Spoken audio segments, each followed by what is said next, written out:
Buenos días, buenos días. Aquí estamos en Matutino Su Mundo, comenzando esta hermosa mañana, transmitiendo desde la República Dominicana para el mundo. Saludos a ustedes y gracias por recibirnos cada mañana. En especial también a esa gente de la diáspora dominicana por todo el mundo, toda nuestra América, Europa y donde quiera que existan nuestros latinoamericanos y los dominicanos. Y están en Matutino Su Mundo. Don Pedro Galán, buenos días. Así es, Marino, amigos, amigas, buenos días. Gracias, Señor, por este día.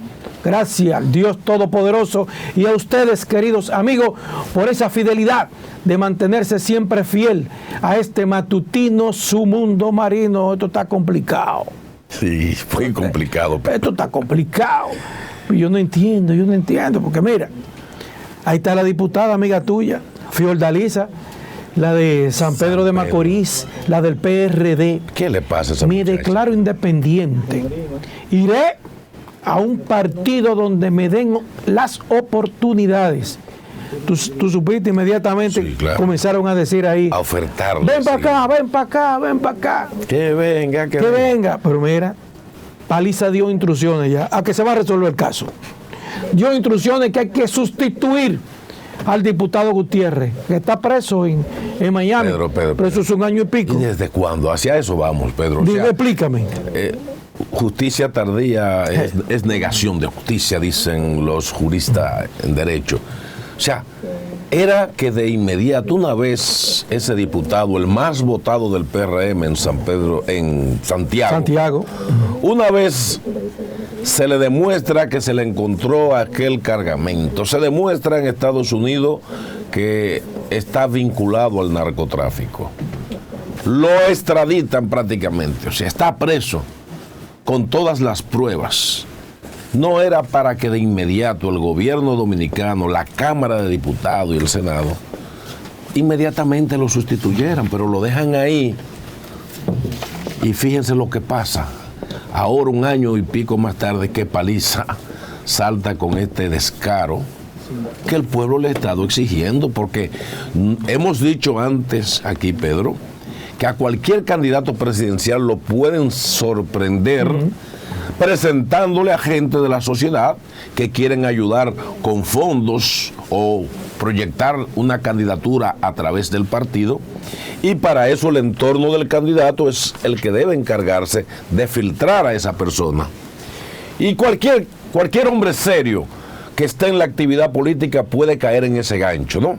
Sí, así es. Eso libera, digamos, al presidente Luis Abinader, que siempre hemos dicho que es un hombre correcto, un hombre bien intencionado. Ahora bien, si se descubre una vez que el individuo que fue presentado al presidente está vinculado a asuntos del narcotráfico o a cualesquiera de las actividades ilícitas, de inmediato lo que procede es que el propio partido expulse y saque de la fila a esa persona. Entonces no me venga Paliza ahora de que ahora por fin, pero mientras tanto ese diputado preso en Estados Unidos por narcotráfico estaba percibiendo sus salarios, así es. todo. Entonces no me vengan ustedes a hablar ahora mismo con una moral en calzoncillo. Así no. Bueno. ¿Qué tú crees? No, pero estamos en campaña, imagínate ahora, ¿no? Para que vean que nosotros estamos cumpliendo. No, así no. No, hombre. Pero aquí ya tenemos, amigas y amigos de Matutino Su Mundo, que nos siguen a través del 101 de Claro y el 1101 HD de Claro TV. También nos están siguiendo a través del canal 10 de Telecable Dominicano y todos los sistemas de cable a nivel nacional. De inmediato vamos a pasar a conectar con nuestra periodista Lorena Erasme, que Pedro la ha titulado como la Lali de Multimedios Su Mundo. Dime, Lali.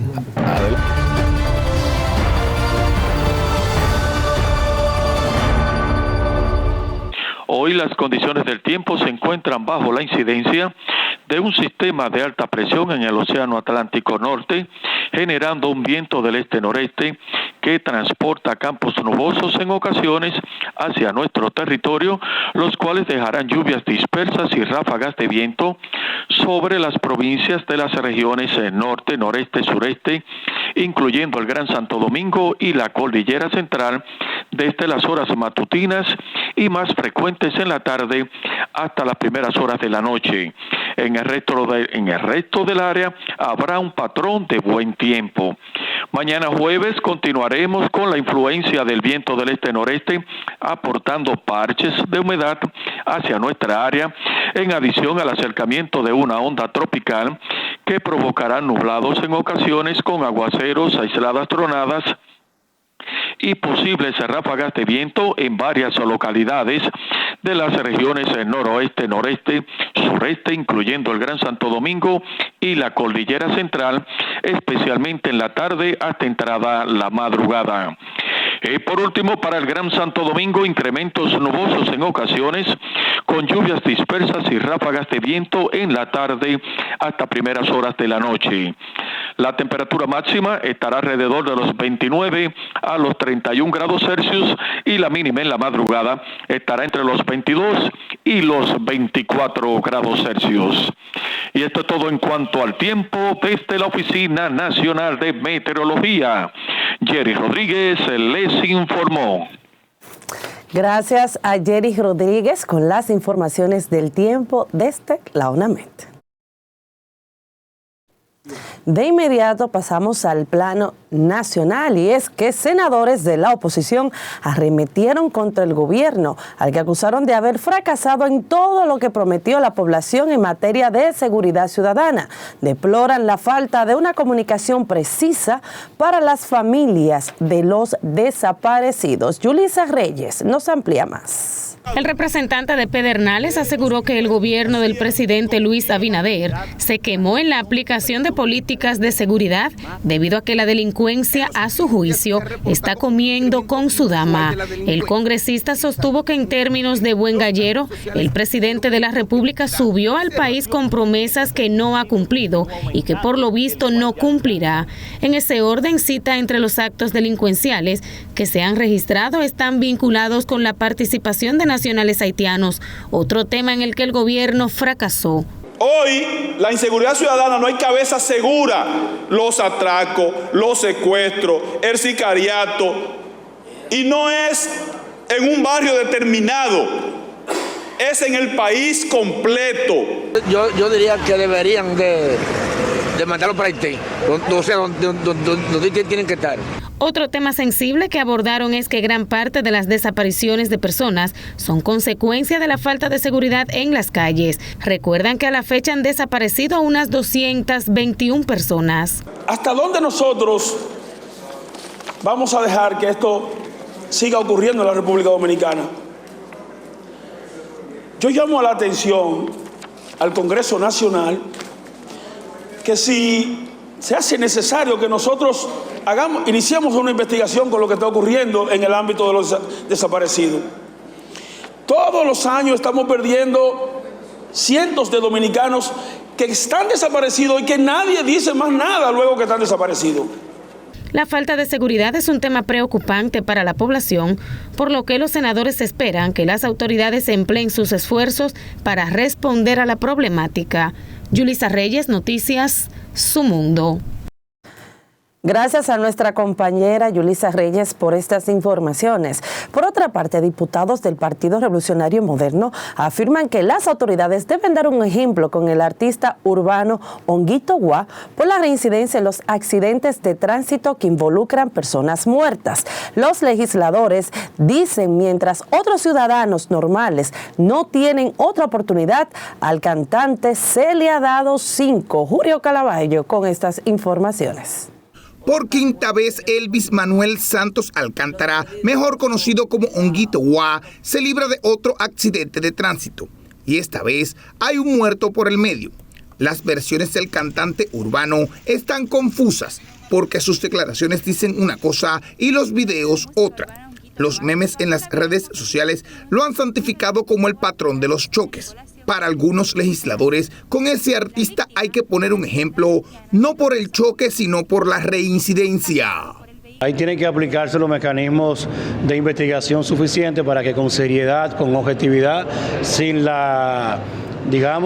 prisa, haya una investigación profunda, seria, tomar los videos, polígrafos, verificar un tema de relato que hace el supuesto conductor, él mismo someterlo a pruebas científicas, porque me pareciera que ahí hay algo que no guarda relación. Hacen un símil con el caso del chofer de Bávaro, un ciudadano común, que se le impuso 1 año de prisión preventiva porque iba a alta velocidad y murieron varios turistas. Y en el caso de Honguito, no es la primera vez. A ese joven, lamentablemente, hay que cancelarle la licencia, hay que prohibirle que maneje.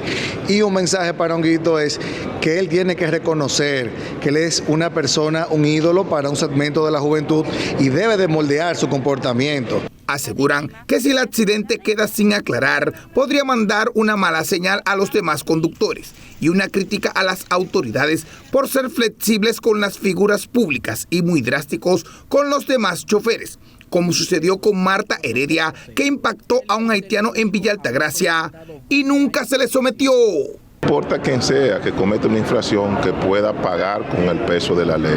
Ante la ley todos somos iguales. Y es importante que se mande un ejemplo para que casos consuetudinarios no se sigan repitiendo. Recuerdan casos como el de la mujer que sin licencia en Villa María atropelló a un grupo de personas que jugaba dominó y mató a 2 de ellos. La otra dama que con carnet de aprendizaje en San Pedro de Macorís chocó a 2 niños y están en sus casas. Entendemos que no es posible que una persona esté conduciendo de manera irresponsable en la calle. Debe ponérsele coto a eso y frenar eso, no importa quién sea.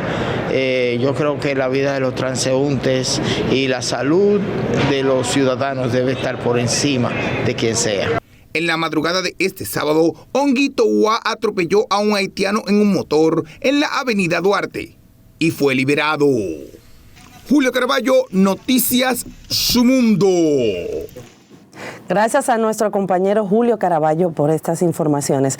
Por otra parte, expertos en conducta humana llaman al gobierno a aplicar políticas públicas para disminuir la violencia que aqueja a la sociedad dominicana.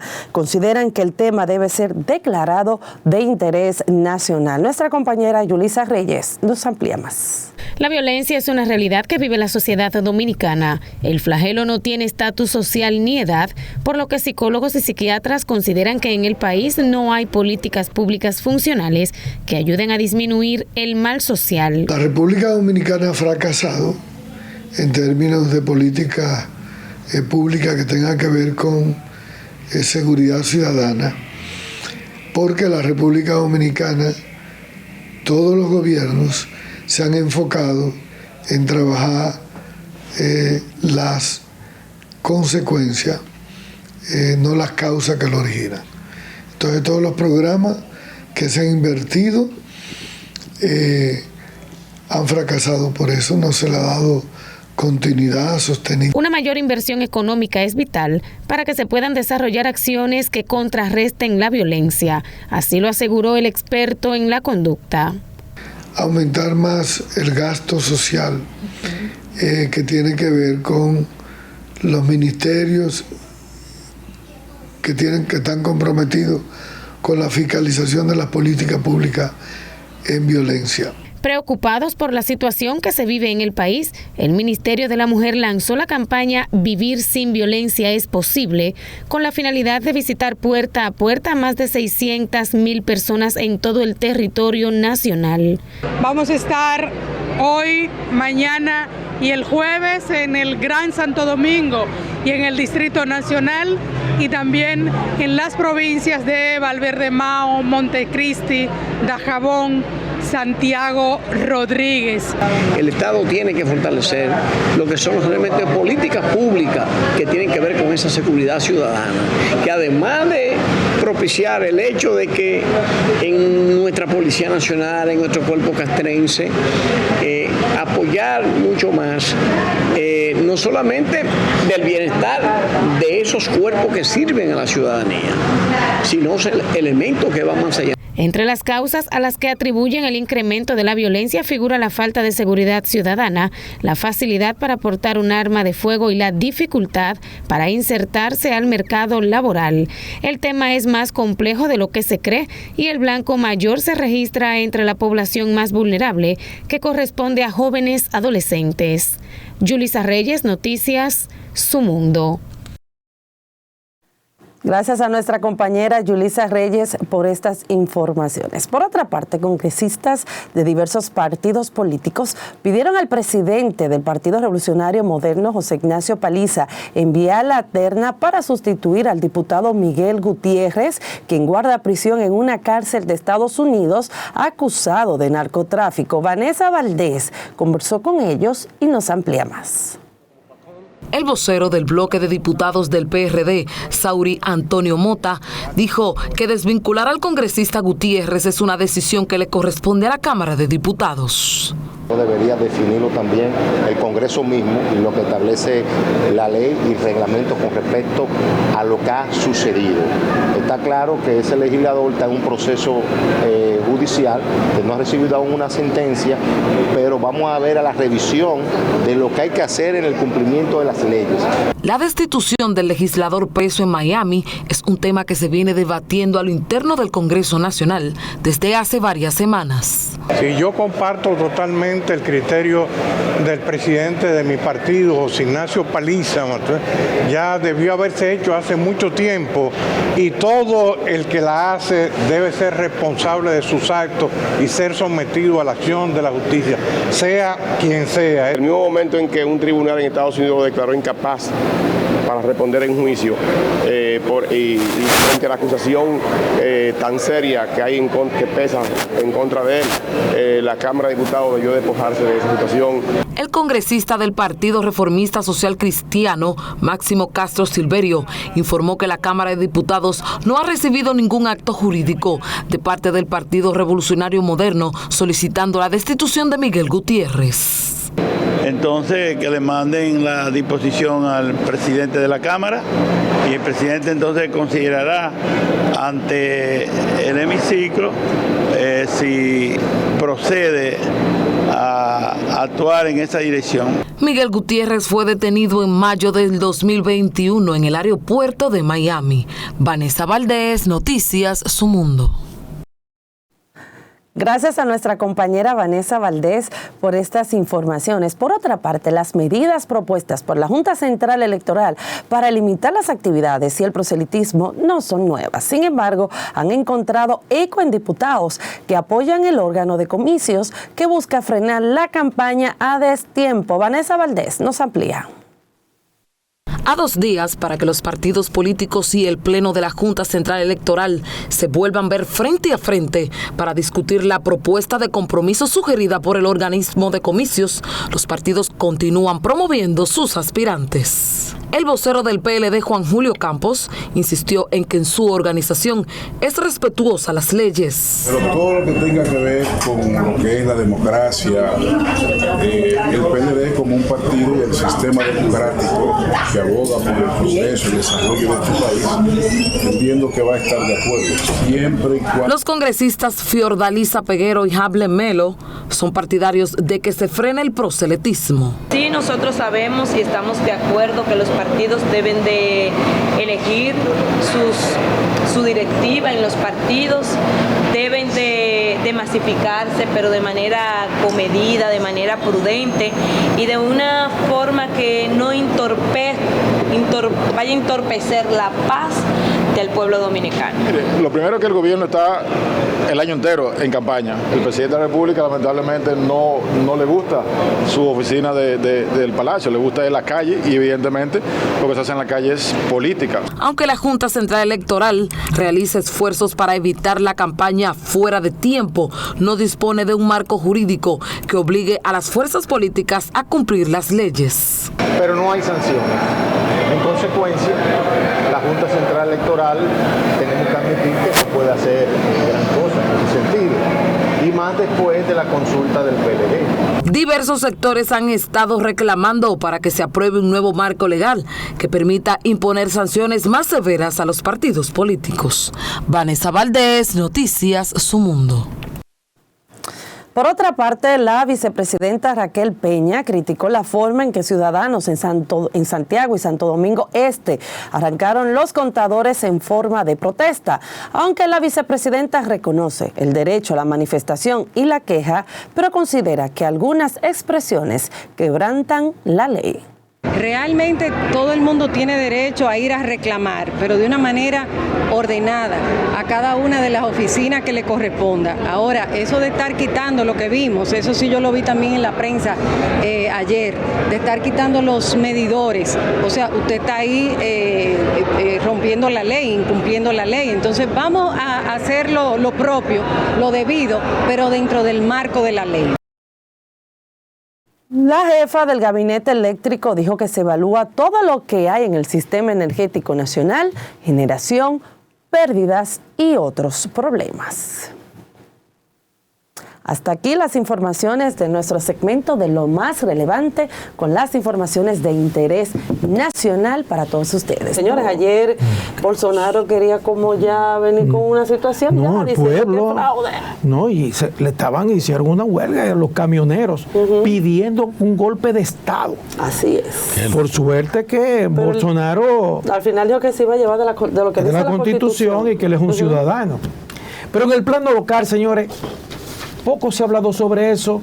Los medios lo han manejado de una forma con un paño tibio, pero esto es grave de lo que está pasando. Lo que está ocurriendo en el Ministerio de Educación, señores, hay que ponerle, como dice el pueblo, hay que ponerle asunto, hay que ponerle caso. No dejen eso así. El ministro Hernández ayer dijo que teme por su vida, que ha recibido amenazas de muerte, incluso grabaciones donde dicen denle un tiro al chino ese. ¿Por qué? Porque él ha venido al Ministerio de Educación a hacer un trabajo realmente profesional. Y él dice que ha encontrado ahí cosas impublicables. Y nosotros hemos dicho siempre que ese 4% de la educación debió primero planificarse qué era lo que se iba a hacer. Tal y como dijo un ministro del PLD, ¿para qué me van a dar tanto dinero si yo no sé qué voy a hacer con él? ¿Por qué? Porque no hay una planificación.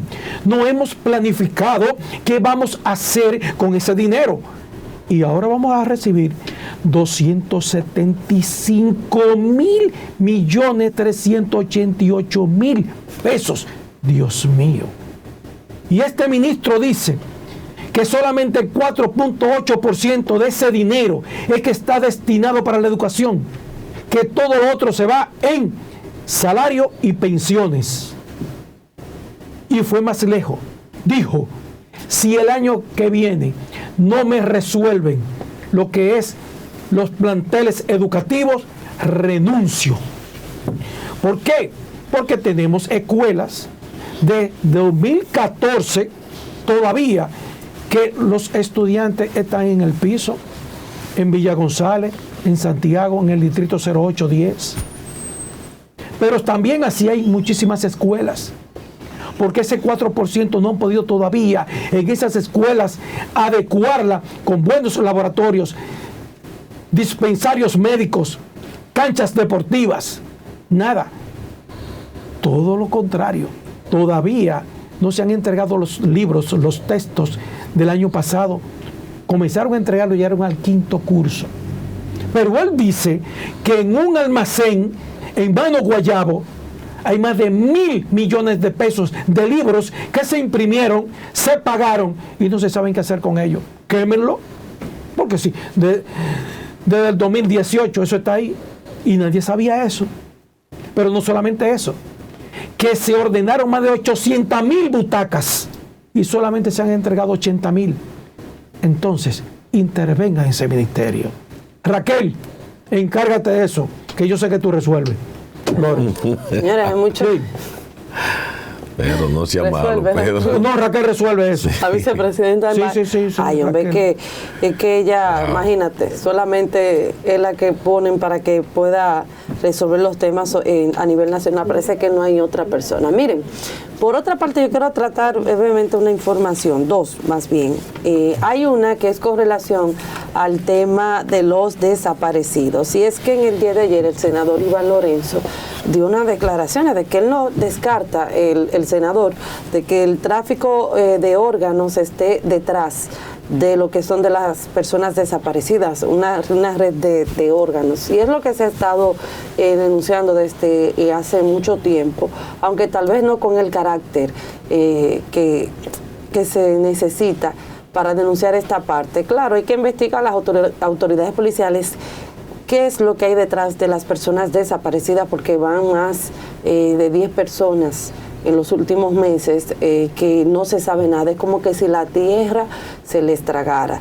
Y esto es una situación que incluso, no sé si ustedes recuerdan el caso de la niña Maciel, que desapareció hace ya como 5 o 4 años, donde inicialmente se hablaba de que era para órganos, con lo que es el tema del tráfico de órganos. Incluso después una de las personas detenida dijo dónde estaba el cuerpo de la niña y verdaderamente fue por el tráfico de órganos. Una niña, señores, que salió al colmado y jamás volvió. Entonces, esto también llena puede decir, de desesperación a los familiares de personas desaparecidas. Incluso también aquí hicimos un reportaje de investigación, conversamos con 2 madres de 2 personas que han estado todavía desaparecidas, que no se sabe nada hasta la fecha, y la desesperación que abarca esa familia no es fácil, sin saber respuesta, denunciando la lentitud por parte de las autoridades policiales. Entonces, desde aquí yo creo que es bueno hacerle ese llamado a la Policía Nacional, al Departamento de Desaparecidos, que lamentablemente el jefe de la Policía Nacional tiene que buscar más personas competentes, especialistas, para poder involucrarlos en lo que este departamento, porque solamente hay, creo que son 10 personas a nivel nacional. O sea, en ese departamento nada más tienen de 3 a 10 personas para que se ocupen del ámbito nacional de las personas que desaparecen, y es muy poco.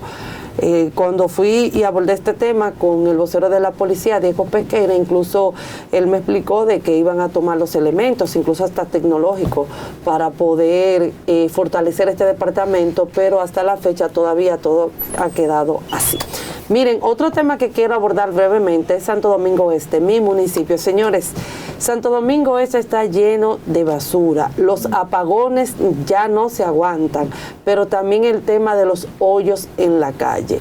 Yo no sé, señores, cuál va a ser ese ángel en el 2024 que va tal vez a venir a resolver. Ojalá que sea un ángel bueno, una persona que venga con una propuesta interesante, que ya supongo que a partir del año que viene ya van a salir, ¿verdad?, de manera legal, porque ya todo el mundo ha presentado su propuesta, para saber por quién que Santo Domingo Este va a votar.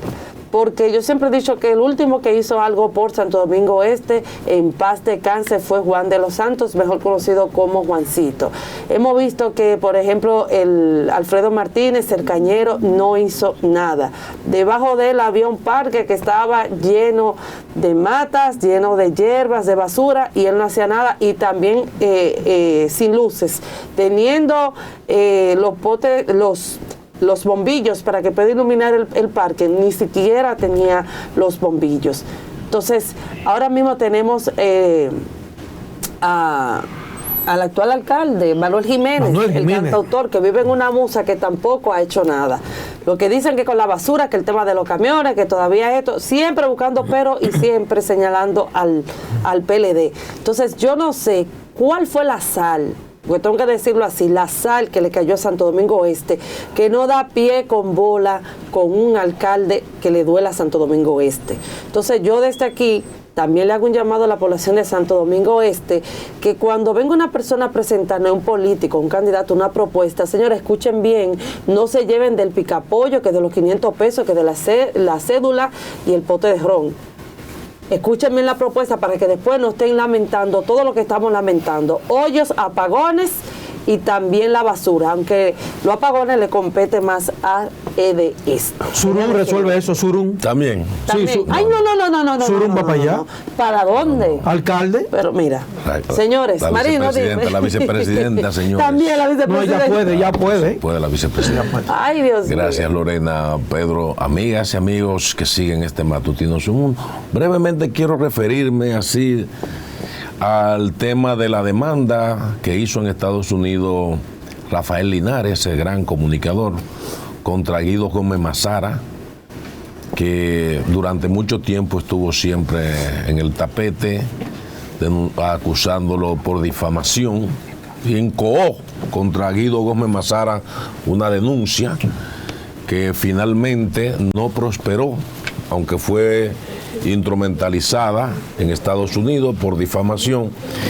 Ya esto fue pasando prácticamente a un plano muy personal y que fue causando incluso ciertas ronchas, porque Linares sí que le dedicó mucho tiempo a este tema contra Guido Gómez Mazara, y ahí digamos ver que en el contexto de lo que fue esa demanda constante hay una carta ahí certificada donde los tribunales de Estados Unidos le quitaron, digamos, validez, anularon, digamos, la Corte negó proseguir la demanda por difamación contra Guido Gómez Mazara en la Florida.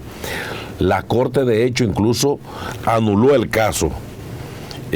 ¿Por qué? Porque no carecía, digamos, de fundamento para los norteamericanos y además a nivel territorial. Y ahí está ese certificado que emiten la Corte, donde procesalmente fue bien notificada, pero que el tribunal anuló el proceso por carecer de fundamentos, y ahí ya, por lo menos, ya libera a Guido Gómez Mazara de esa situación.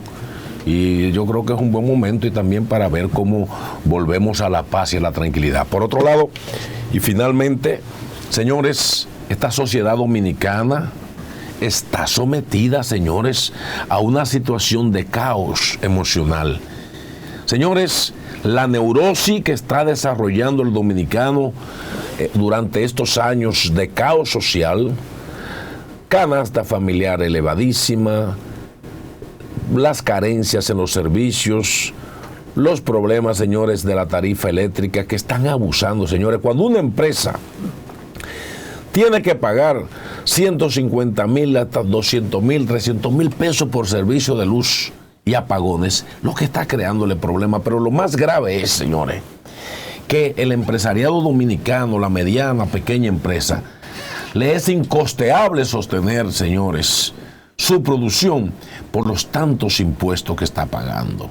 El pueblo, señores, no va a los supermercados, la gente sencilla compra en los colmados el día a día.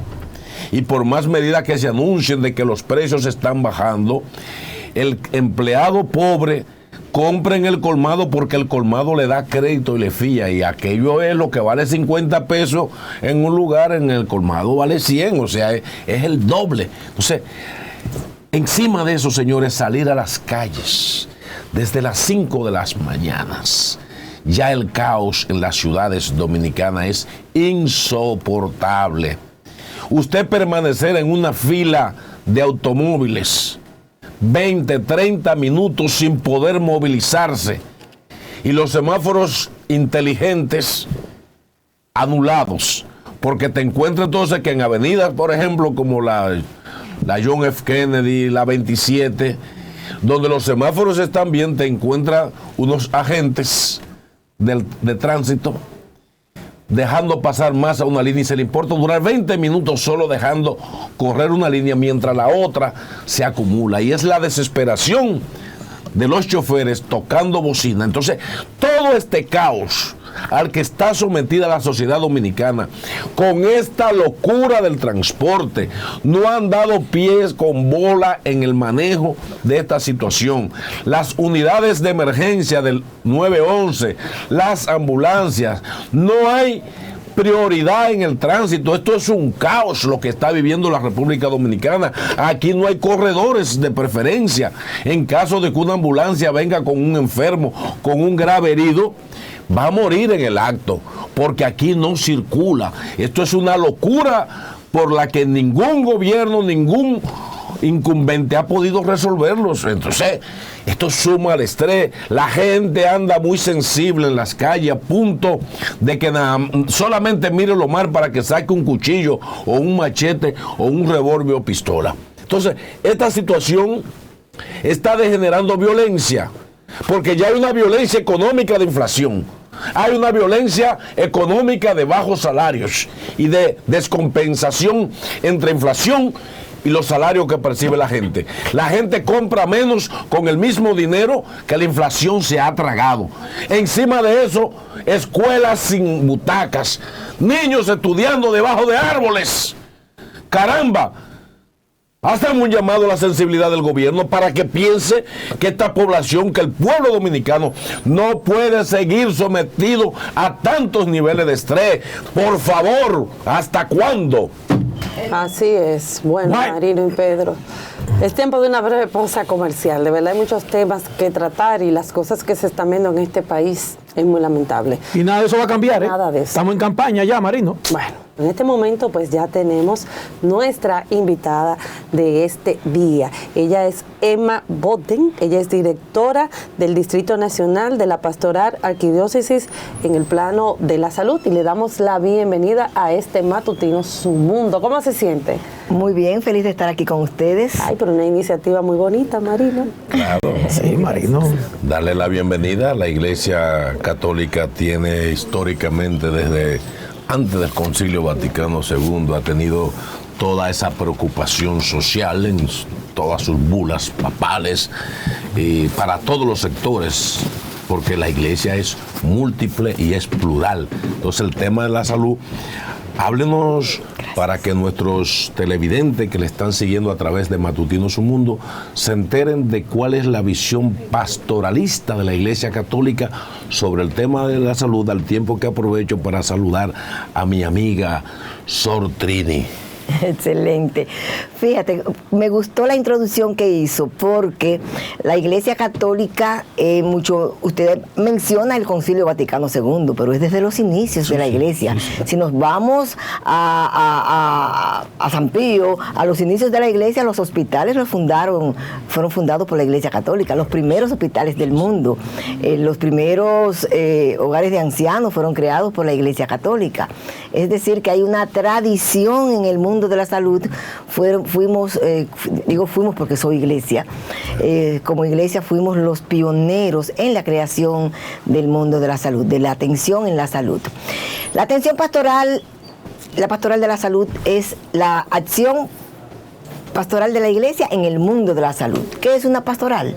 Una pastoral es un sector que se ocupa de una vertiente en especial, en este caso la salud. Nosotros como Pastoral de la Salud estamos organizados, usted acaba de mencionar una tremenda figura, nuestra coordinadora arquidiocesana, Sor María Trinidad Ayala Gómez, oriunda de La Vega, pero robada para nosotros todos en nuestro país. Compañera de estudio mío en el colegio Nuestra Señora de las Mercedes, del Santo Ser. Sí, Sor Trini es una mujer increíble, es una mujer batalladora que desde hace unos 18 años está al frente de la Pastoral Arquidiocesana de la Salud, pero va mucho más allá que la arquidiócesis. Usted sabe, la iglesia está constituida, está organizada, la Iglesia Católica, por diferentes estamentos. Venimos desde arquidiócesis, que se dividen en diócesis, las diócesis se dividen en vicarías, las vicarías se dividen en zonas pastorales, las zonas pastorales están organizadas en parroquias y las parroquias en sectores. ¿Por qué hago esta observación? Porque eso nos da la oportunidad de llegar directamente a los sectores. Esas son las llamadas zonas pastorales, donde nosotros podemos acercarnos directamente a las comunidades donde se nos necesita, donde está la gente que nadie quiere visitar, donde están los enfermos abandonados, donde están los pacientes encamados, y tenemos allí los agentes de pastoral que se forman en una escuela para agentes de pastoral que tiene la Pastoral Arquidiocesana de la Salud. Ya son muchas las promociones donde se tienen dos vertientes, una para profesionales y una para personas sin ningún título académico. Los profesionales salen con el aval de la Universidad Católica de Santo Domingo y los demás salen con el aval de la Pastoral Arquidiocesana de la Salud. Pero son un grupo de personas que cada 2 años salen egresados para dar servicio en la Pastoral de la Salud. Allá en los barrios, esos son los agentes de pastoral. Pero la pastoral también tiene una red de dispensarios. Hablábamos del plan asistencial, hablábamos de la creación de centros de salud.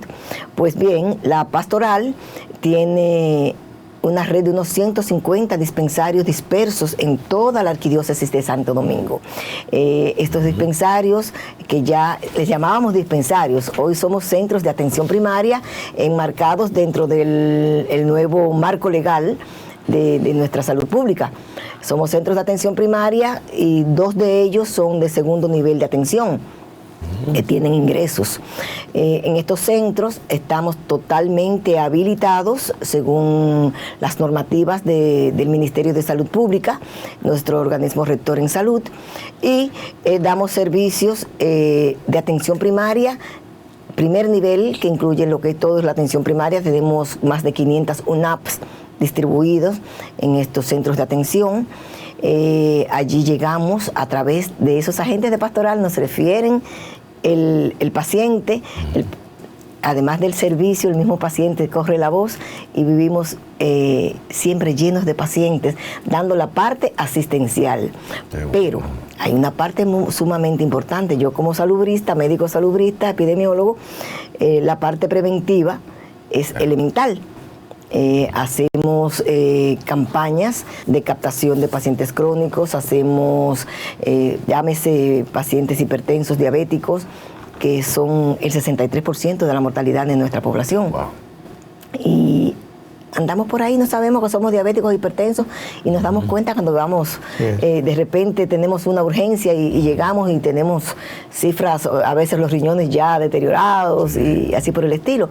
Entonces, tenemos una parte de salud preventiva muy importante, donde nos ocupamos de orientar mediante charlas, mediante conferencias, no solamente en enfermedades crónicas no transmisibles, sino que tenemos convenios con diferentes instituciones como el Consejo Nacional de Drogas, donde llevamos asistencia preventiva sobre el uso de sustancias adictivas en los barrios, en los sectores, en los mismos centros de salud.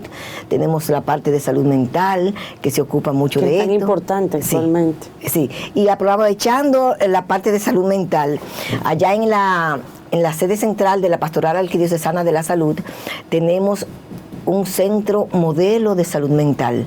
Allí tenemos médicos, psiquiatras y psicólogos, donde se da una asistencia personalizada. Sortrini está al frente directamente de este centro, y la calidez que nos hace falta en la mayoría de nuestros centros, allí se encuentra. El paciente llega con su familiar y no es simplemente un número que va a buscar una asistencia, comenzando con que si es en la mañana se le dé el desayuno a él y al familiar, se le da afecto.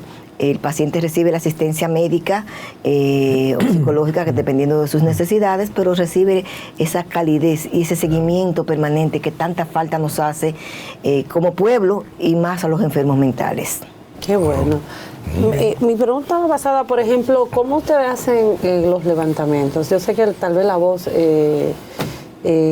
se riegue, como usted dijo, pero ¿cómo ustedes hacen los levantamientos, por ejemplo, de esos barrios que son más necesitados?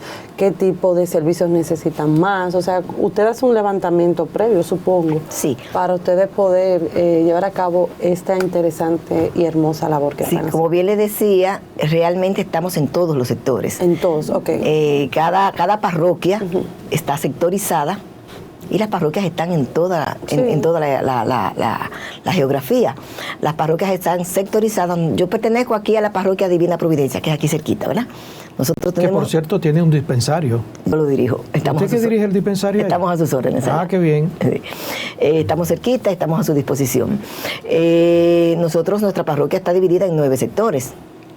Y en cada sector tenemos un coordinador de la Pastoral de la Salud. Entonces, esos coordinadores responden a la coordinadora parroquial, que en nuestro caso es la doctora Esther Rivas. Este coordinador parroquial se comunica con nosotros en el centro y mantenemos esa dinámica. Y esto que pasa aquí con nosotros pasa en todos los sectores, en todas las parroquias. Esa retroalimentación entre el sector y el centro de salud. Pero nosotros como pastoral no solamente nos limitamos a la salud asistencial y preventiva y a la escuela, también tenemos el voluntariado, ADOVOS.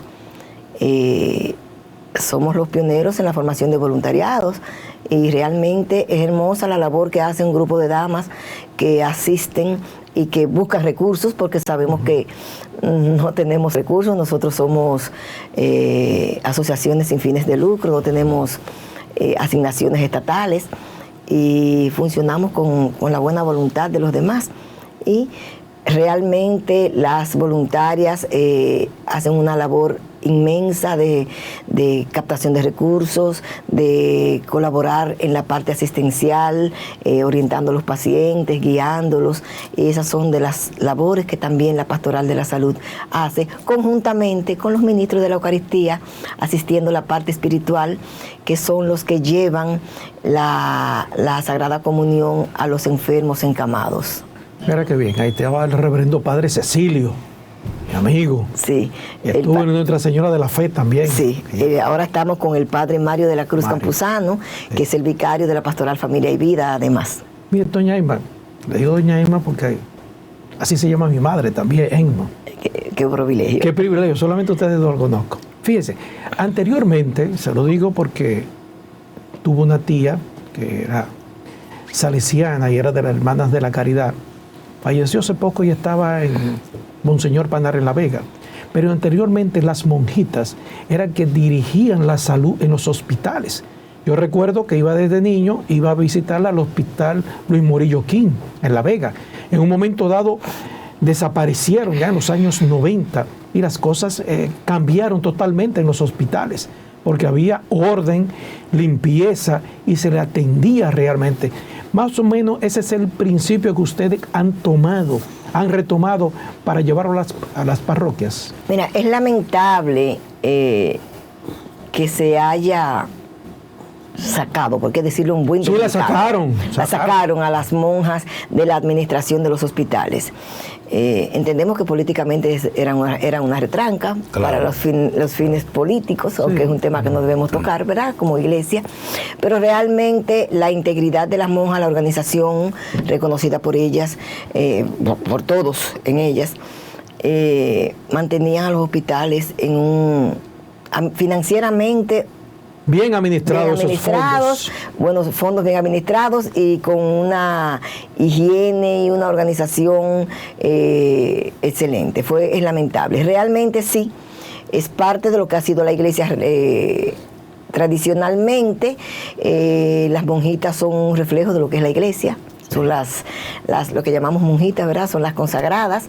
Y realmente es el patrón que tiene la iglesia. Si nos vamos a los hospitales, pienso en San Pío, y por qué no decirlo, hace rato tengo a San Pío en la cabeza. ¿Cómo creó San Pío ese hospital allá en San Giovanni Rotondo? ¿Y con quién estuvo? Son con consagradas y voluntarios. La iglesia siempre ha estado con el mismo patrón. Y decir que lamentablemente el haber sacado a las monjas, que fue una iniciativa de Balaguer. Balaguer, un tipo que usted le puede cuestionar lo que quiera en el plano político y la represión, pero en materia de salud siempre confió en las monjas, porque son buenas administradoras, porque no se roban el dinero del Estado, ni se roban, digamos, los medicamentos. Y por eso siempre se la confió, y por eso, pero el elemento humano, el elemento espiritual, que necesita el paciente ese acompañamiento de una religiosa, como andaban ellas, camas por cama, con ese aporte espiritual, eso se ha perdido. Yo pienso que es momento, y no sé si la pastoral de la salud debiera, que le está haciendo un papel de ayuda al gobierno desde el punto de vista social, le está, digamos, protegiendo a un gobierno, a cualquiera que sea, que han sido deficientes en el tema de la salud. Entonces debiera presentarle proyectos para que en el presupuesto de salud, ustedes no han pensado en eso, que en el presupuesto de salud deban incluirlas a ustedes también, como pastoral. Me recordó a la Madre María Teresa, lo que acabas de decir. Mira, realmente la pastoral de la salud es justamente eso, es una colaboradora del Estado en el sector salud. En estos momentos estamos próximos a firmar un acuerdo con el Servicio Nacional de Salud, donde uno de los acápites es que nos colaboren con el personal. Tenemos personal del servicio en algunos centros,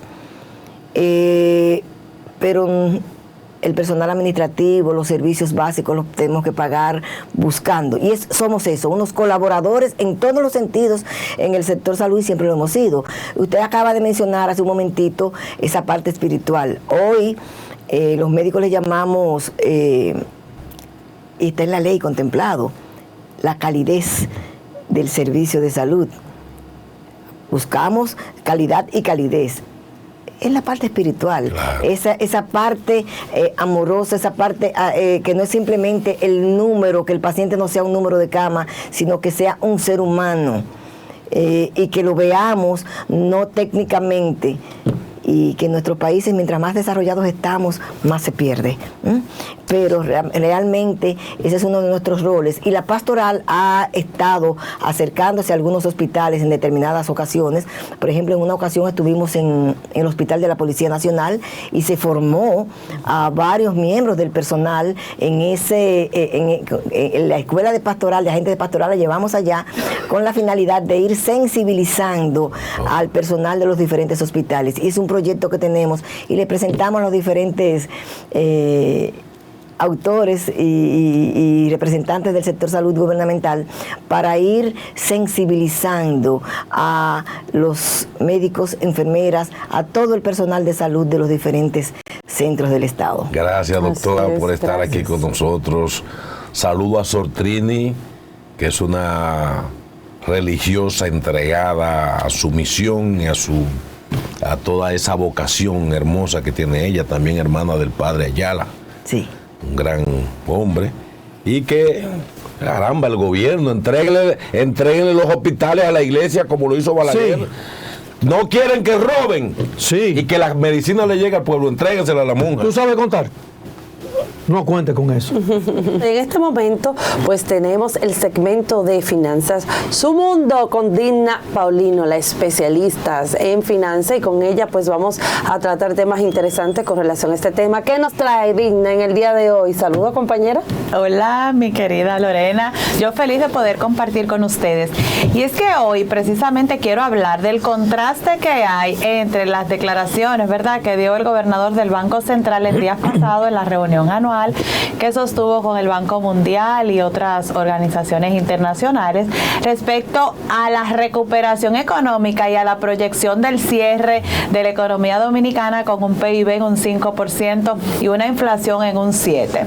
Sin embargo, esta misma semana se puso en conocimiento, ¿verdad?, el estudio que presenta una organización de educación financiera en el país y que revela que el 82% de los dominicanos viven del día a día, subsistiendo como pueden y en vulnerabilidad económica.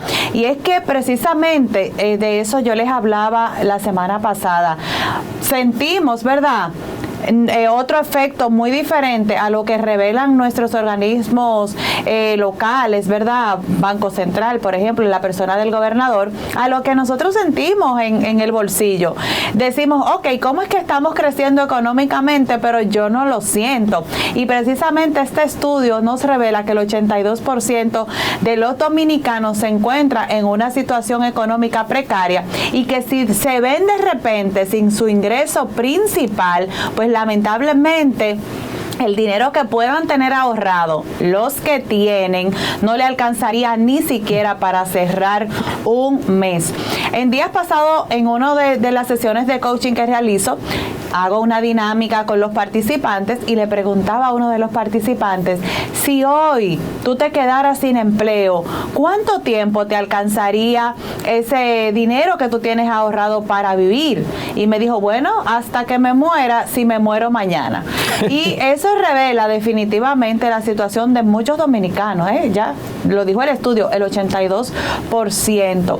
Y creo que esto lo que nos revela también es que hay tanta necesidad de educación financiera, de capacitación real a los dominicanos en temas de finanzas personales, no después que uno crezca y que tome la decisión de educarse, sino que nuestras autoridades gubernamentales, Ministerio de Educación, por ejemplo, en las aulas de nuestras escuelas debería de estarse desarrollando programas serios, ¿verdad?, de educación financiera que realmente eduquen a nuestros niños y jóvenes en temas de buenos hábitos financieros, sobre todo de ahorro, porque el ahorro es la base fundamental para tener una buena salud financiera.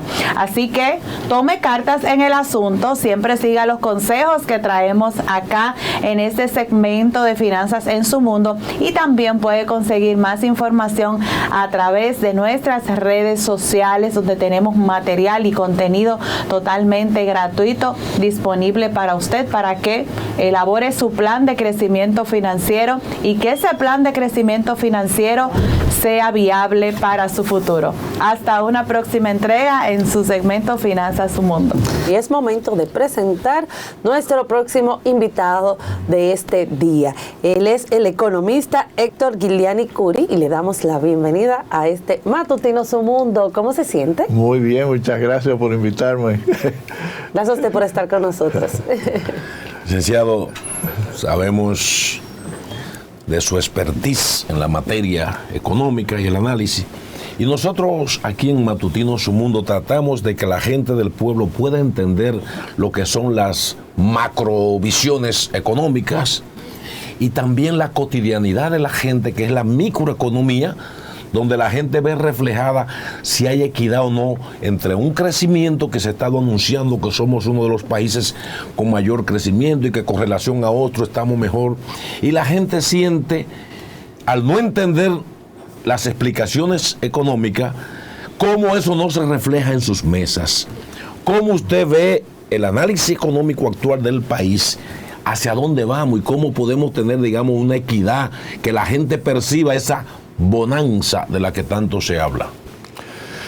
Mira, si uno ve la situación a nivel macroeconómico, es cierto que la economía dominicana fue es una de las economías que más rápido se recuperó de la pandemia.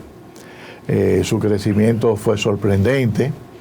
La República Dominicana, a diferencia de otros países, la moneda se ha apreciado, y solamente República Dominicana y Brasil, otros países se ha depreciado y la República Dominicana se ha apreciado en valor.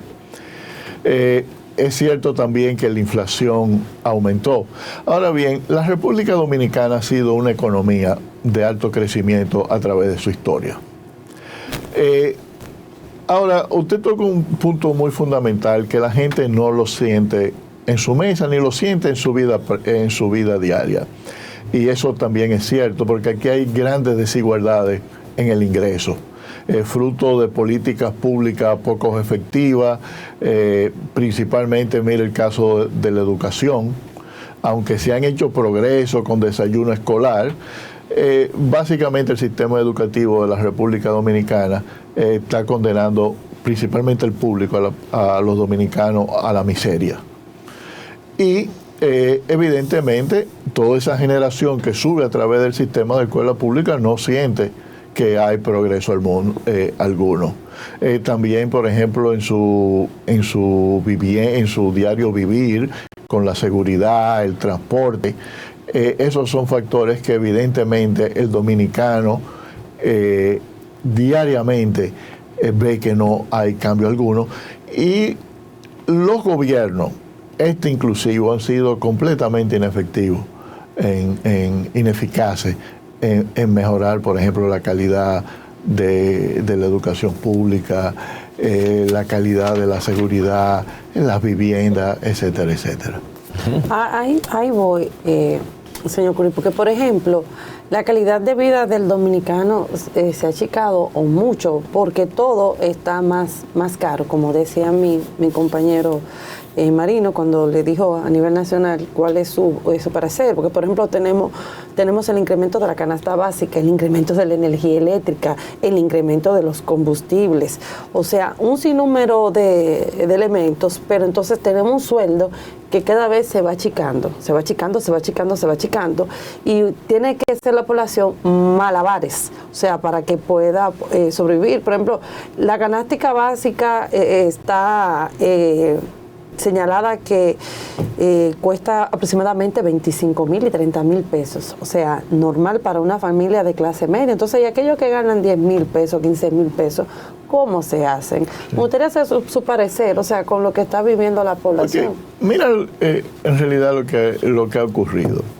Ha habido un aumento en los precios internacionales de los combustibles que el gobierno amortiguó correctamente, no dando un subsidio, porque en realidad yo no creo en que el gobierno estaba dando subsidios, sino que redujo la tasa efectiva de impuestos, que son bastante altos aquí en la República Dominicana. Y los precios de los alimentos, y todo eso aumentaron significativamente como resultado de la crisis en Ucrania, Rusia, y las cadenas de suministro, los contenedores, todo eso. Entonces, los precios de los insumos, todos aumentaron. Evidentemente, hay dos grupos, vamos a dividir la sociedad en dos grupos, aquellos que son empresarios y los que son asalariados. Los empresarios, al aumentar esos costos de sus insumos, ajustaron sus precios concomitantemente, pero eso no ha sido posible para la población en términos de salarios. Es decir, los salarios, aquí no ha habido aumento de salario en la República Dominicana significativo. Entonces, la inflación que el país está experimentando es básicamente quien le está sufriendo es la población en general. La clase empresarial básicamente ha podido beneficiarse o por lo menos protegerse de esas alzas, porque en realidad lo que tenemos una transferencia cuando los precios de los insumos internacionales suben a esa clase y al exterior. No hay forma de que nosotros podamos evitar eso a través de política monetaria o lo que sea. Entonces, ese es otro problema que es evidente. El Banco Central ha ido aumentando las tasas de interés en la República Dominicana. Subió ayer. Ya la volvieron a subir y a veces nosotros no nos damos cuenta de... dicen, bueno, la Reserva Federal en los Estados Unidos está subiendo las tasas de interés, pero es por razones completamente diferentes a la República Dominicana. En los Estados Unidos, los programas de asistencia gubernamental, junto con la crisis que hubo de suministro, la economía norteamericana creció por encima de su potencial. Y lógicamente se ha creado una inflación que, combinado con toda esa crisis de suministro, ha aumentado los precios. Y la Reserva Federal ha respondido. Pero la economía dominicana no está creciendo por encima de su potencial. Y no se justificaba una alza de las tasas de interés, como lo ha hecho el Banco Central. Ahora, ¿por qué lo ha hecho el Banco Central? El Banco Central lo ha hecho para evitar que el tipo de cambio se deprecie y que lógicamente ponga al gobierno en una situación social comprometedora si esa depreciación se refleja en los precios. Ahora, ¿es esa la política correcta? La política monetaria hay cosas que se ven como cosas que no se ven, como decía Juan Bosch. Y evidentemente la apreciación del peso ha evitado que la inflación sea mayor. Esa es una realidad. Pero también eso va a tener consecuencias futuras. Cuando el Banco Central aumenta las tasas de interés, no solamente suben los precios no solamente suben las tasas de interés, las hipotecas, las tarjetas de crédito, todos los préstamos, sino también que hay algo que está ocurriendo detrás de la escena, que son las pérdidas del Banco Central, que, como ustedes saben, el Banco Central viene pidiendo desde hace mucho que se capitalice esa institución. Ahora, ¿cómo se capitaliza el Banco Central o cómo lo ha venido haciendo el gobierno dominicano a través de los años? A través de transferencia. Agarran impuestos que recibe el gobierno y se lo transfieren al Banco Central, impuestos que hubiesen podido ser utilizados para educación, para transporte y para muchas otras cosas. Aumentar la reserva. Bueno, no. Eso es precisamente las reservas internacionales es la principal causa de las pérdidas que está recibiendo el Banco Central. Porque son préstamos también. No, bueno, es un préstamo en cierto sentido, pero déjame explicarle, porque es importante. Al pueblo, explíquele. Mire, cuando entra un dólar a la economía dominicana ha estado entrando dólares principalmente en el 2021 en una cantidad que nunca se había visto en el país y el Banco Central tiene niveles de reservas internacionales sin precedentes. 14,000 millones exactamente de dólares. Ahora, ¿qué pasa cuando eso ocurre? El Banco Central interviene en el mercado, va y compra dólares, ¿no?, para sus reservas, ¿ok? Y emite peso. Pero cuando ellos tienen una meta que se llama base monetaria. Y para evitar que esa base monetaria crezca por encima de esa meta, vienen y emiten certificados. ¿Ok? Esos certificados pagan intereses. Y esos intereses son gastos. Y eso aumenta el déficit del Banco Central, que eventualmente va a tener que ser financiado por la población, y eso constituye una transferencia de ingresos, porque ¿cuáles son los impuestos que transfiere el gobierno? Es el ITEBI, los impuestos selectivos, que es lo que la gente consume, la gente común, la gasolina, todo eso lo transfiere el Banco Central. ¿Y a dónde van esos impuestos? Van al Banco Central, que lo paguen intereses. ¿Quiénes son las personas que tienen esos certificados? Son las instituciones financieras, son los fondos de pensiones y la población de mayores ingresos que adquiere esos títulos a través de los puestos de bolsa. Entonces hay una transferencia masiva de recursos de los que menos tienen a los que más tienen. En un país desarrollado, por ejemplo, le voy a poner el caso de los Estados Unidos, el proceso es completamente diferente. El gobierno va al mercado, emite títulos y lo gasta en la gente, en los programas sociales, en lo que sea, en infraestructura. La Reserva Federal va al mercado para propósito de política monetaria y compra esos títulos que pagan intereses del gobierno.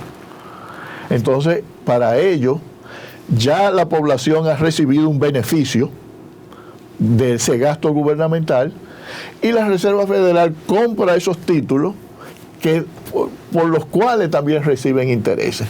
La Reserva Federal tiene beneficios que luego se lo transfiere al gobierno para gastarlo en esa población. Entonces, aquí el proceso está completamente distorsionado. Y, por ejemplo, el gobierno va a tener que buscar una fórmula para evitar que esa redistribución del ingreso ocurra ocurre? Aquí las pérdidas del Banco Central no se deben mayormente a la crisis financiera del 2003-2004. Se debe a la acumulación de reservas internacionales que ha ocurrido en los últimos, desde el 2005 hacia acá, estamos hablando de 17 años. No son causadas principalmente por la crisis bancaria, es por la acumulación de reservas internacionales. Yo, al igual que el pueblo, no sabemos lo que es de qué macroeconomía. A mí no me hablen, igual que al pueblo, de lo que es la macroeconomía. No me hablen de economía de mercado, de economía capitalista. Yo, al igual que el pueblo, no sabemos nada de eso. Yo nada más sé que yo gano X cantidad de dinero, que me subieron la tasa de interés, que tengo que pagar el prestamito que tomé, pagar más intereses, que los productos de primera necesidad están más caros con el mismo salario. Pero ¿qué ocurre? Un aumento desproporcional del salario va en detrimento también del empresariado y también de los empleados. Entonces, no es preferible que tú me bajes realmente el costo de los productos e insumos de primera necesidad y no aumento de salario. Bueno, en realidad el gobierno hizo un intento de hacer eso. ¿Qué fue cuando sometió el arancel cero para las importaciones que venían de otros países con los cuales no tenemos tratado de libre comercio? Y fue una política bastante inteligente, porque ¿qué es a lo que ellos le estaban dando arancel cero? Ellos le estaban dando arancel cero a los panes, a las pastas alimenticias, a los aceites comestibles. La oposición, tanto la Fuerza del Pueblo como el PLD, lo puso como que estuviera afectando al sector agrícola dominicano. Y a los comercios. No, a los comercios no lo afecta. Al sector agrícola dominicano, cuando en realidad aquí nosotros no producimos trigo, no producimos soya, que es la base de alimentación de animal, con las cuales nosotros consumimos pollo, todo ese tipo de cosas. Y el gobierno trató de hacer eso y estas fuerzas políticas lo bloquearon por ese lema. Fíjense que yo mencioné ahorita que los precios de los insumos subieron y que las empresas, para mantener sus márgenes, también subieron los precios. Lo que buscaba el gobierno era introducir competencia a nivel de producto final del pan, de la pasta alimenticia, para que esas empresas, que no son pequeños negocios, son monopolios. El negocio aquí de las grasas comestibles, de las pastas alimenticias y de todo el procesamiento, son 3 o 4 empresas. No estamos hablando, son empresas que contribuyen a la Fuerza del Pueblo, al PLD y al PRM, porque tampoco el PRM lo peleó mucho. ¿Ok? Nunca lo peleó, se quedaron callados y lo dejaron pasar. Cuando la reforma arancelaria del año 1990, con el presidente Balaguer, eso nosotros lo sabíamos, y por esa razón fue que el presidente Balaguer decidió irse por decreto. Y en una situación de crisis como la actual, el gobierno tiene que actuar para defender a la población, y no lo hizo tampoco. No. Porque el gobierno también es un gobierno muy apegado a esos intereses. Y evidentemente mandaron un proyecto de ley, pero tampoco lo defendieron tenazmente. Se ha estado criticando la población. Bueno, aquí ahora, después que Juan Bosch definió las clases sociales en la República Dominicana, que hablaba de la clase alta, clase media, media baja, todas esas definiciones socioantropológicas bochistas que nosotros como jóvenes estuvimos siempre estudiando, habían esas divisiones, pero hoy asistimos donde hay un nuevo concepto de clase social que se habla de la popicracia. El gobierno de los popis, los blanquitos, los sangreazules. Entonces la gente siente que este es un gobierno que representa más a la oligarquía económica que al pueblo, porque si estamos creciendo, doctor, en materia macro, ¿por qué la gente no entiende que eso no se le manifiesta? No se le refleja. Bueno, mira, yo critiqué mucho al principio del gobierno de Luis Abinader la propuesta de reforma tributaria. Primero porque veníamos de una situación de crisis con el COVID y también un futuro, un marco internacional muy incierto que todavía sigue incierto. Pero fíjate, una de las primeras medidas que hizo el presidente Luis Abinader fue otorgar incentivos tributarios a empresas en la parte fronteriza y también al sector industrial. En realidad, si tú quieres hacer una reforma tributaria, esos incentivos fiscales te quitan ingresos. Entonces, debió haber dejado eso aparte y no dejar que perimieran y recolectar esos impuestos. Y en lugar de estar dando incentivos fiscales a empresas, que son 2 o 3 en la frontera, hacer inversiones en mejores vías de comunicación, en infraestructura que mejorara las condiciones generales de la población. Y también eliminar muchos de los incentivos fiscales que existen a esos sectores. Y yo hacía la diferencia entre incentivos y exenciones. Y entre esas exenciones está la del ITEVI. ¿Por qué? Porque el ITEVI, muchos de los productos que están exentos son productos de consumo popular. Y un aumento en esos precios afectaría a esos grupos. Entonces, el gobierno dominicano, en ese sentido, al nivel básico de tributo, también sí que ha querido seguir una política que favorece a cierto grupo social. Y fíjate, yo creo en el capitalismo, pero también creo que el capitalismo tiene las herramientas para mejorar las condiciones socioeconómicas de la población, mucho más que cualquier régimen de izquierda. Definitivamente. Pero los gobiernos dominicanos no han hecho eso. Mire, la reforma tributaria del año 1900, arancelaria del 90 y la reforma tributaria del 92 fue revolucionaria aquí en este país. Pero eso no es suficiente. Tanto el gobierno del doctor Balaguer como todos los gobiernos que siguieron tenían que hacer inversiones en los aspectos básicos de la población que no rinden fruto de una vez. Educación, seguridad ciudadana, salud. Claro. Todo ese tipo de cosas es a través del tiempo.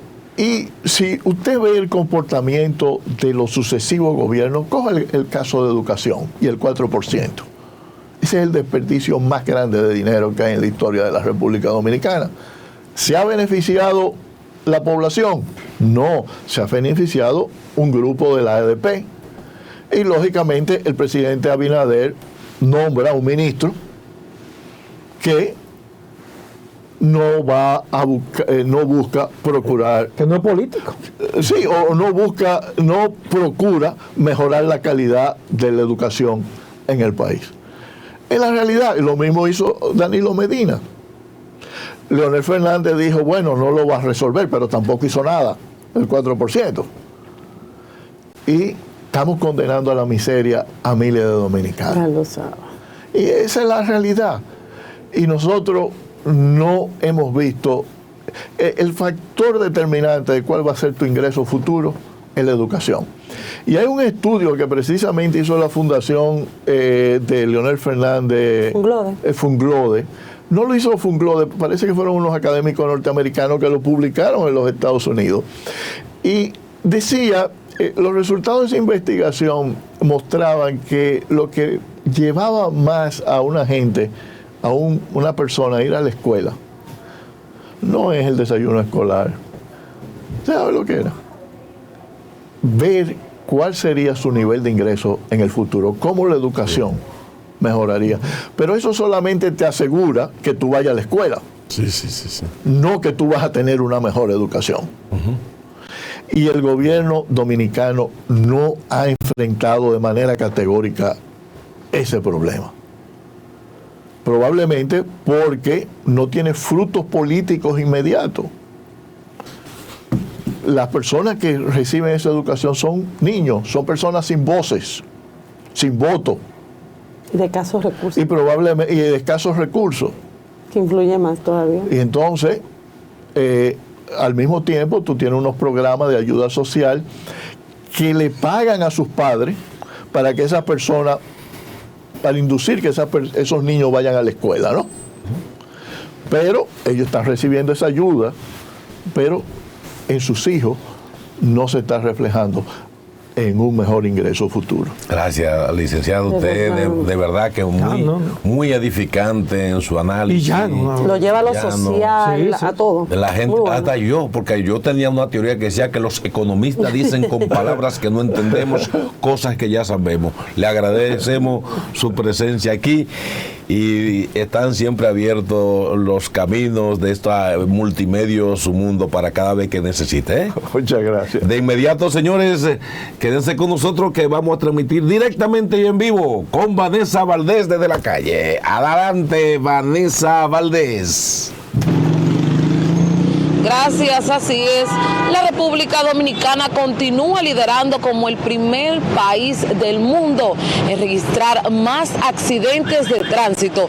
Y es que según las autoridades, cada 34 minutos se registra un accidente debido a la imprudencia de los choferes, tanto como del sector público y privado. Todos saben que esto se debe a la desorganización del transporte en Santo Domingo y como también otras localidades del país. En esta mañana nos encontramos en las afueras del Instituto Nacional de Transporte y Tránsito y Terrestre, Intran, y vamos a tratar de hablar con los ciudadanos en esta mañana qué opinan al respecto sobre los accidentes de tránsito.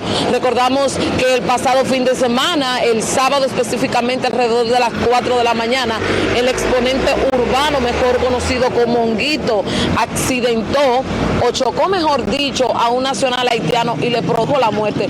Vamos a hablar con este caballero. Buenos días, caballero, ¿cómo está usted? Buenos días, bien. Mire, el tema de hoy son los accidentes de tránsito en este país. Se podría decir que no hay un régimen de consecuencia. Mire cómo este exponente urbano accidentó a este motorista nacional haitiano y fue puesto en libertad. ¿Qué opina usted sobre este tema?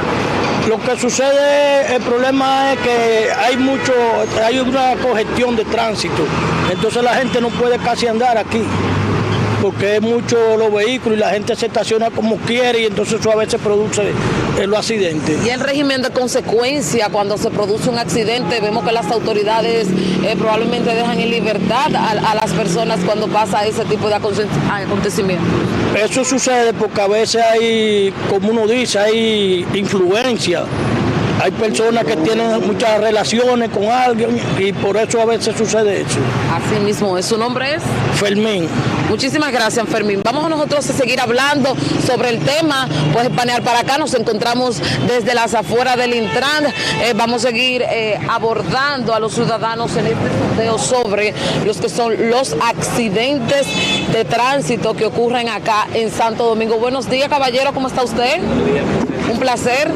Estamos en directo para nuestro programa. Mire, estamos hablando, el tema de hoy son los accidentes de tránsito. La República Dominicana continúa liderando como el primer país del mundo en registrar este tipo de accidentes. Vimos que este pasado fin de semana un exponente urbano llamado Honguito, no sé si lo escuchó, sí, accidentó a un nacional haitiano. ¿Qué opina usted al respecto al tema? Mira, en primer lugar, la raíz está en el sistema que está implantado. Aquí hay un sistema de simulacro, que son unos exámenes que se le están dando a personas que no tienen capacidad de conducir, ni tienen conciencia ni tienen capacidad. Yo tengo 30 y pico de años enseñando gente a conducir y lo enseño como se debe, por la ley, por las reglas. Pero aquí tú te metes en un simulador que actualmente está funcionando ahí. Entonces el Intran no está trabajando como debería ser. Mire, estamos a las afueras de la institución. El que sabe conducir se quema fácil. Y el que no sabe, el que sabe jugar Atari, es el que pasa el examen. Sí. O sea que hay un examen implantado ahí, a través de los negocios. Debería de haber un régimen entonces de consecuencia más severo para los... Más severo. Yo tengo personas que pasaron el examen y tienen licencia y no saben conducir. En una curva aceleran en lugar de reducir la velocidad. Entonces, vamos a implantar un sistema de concientización para preparar personas con más conciencia. Porque un vehículo es una bomba de tiempo. El que se monte en un vehículo, un mal conductor, puede convertir en una catástrofe. Muchísimas gracias. ¿Cuál es su nombre? Luis Ferrera. Muchísimas gracias, Luis Ferrera. Le hacemos un llamado al nuevo director del Intran, Hugo Veras, para que fortalezca estas medidas. Y es que de acuerdo a la ley 63 de 17 sobre movilidad de transporte terrestre y tránsito, como también seguridad vial, es la que faculta a la DGC como el órgano principal para esta tarea. Y es que, señora, en el país, según las autoridades, cada 24 horas, escuchen bien, cada 24 horas se registran 4 fallecimientos a raíz de los accidentes de tránsito. Respecto al tema, es toda la información que tengo. Yo vuelvo con ustedes al estudio. Marino y Pedro, llegamos al final del programa de hoy. Gracias a todos ustedes por su sintonía y recordarles de que mañana tienen un compromiso con nosotros, pues de abrir sus mañanas, ¿verdad? Con informaciones interesantes y entrevistas. Y sigan con Alex Jiménez en Hablando Verdad.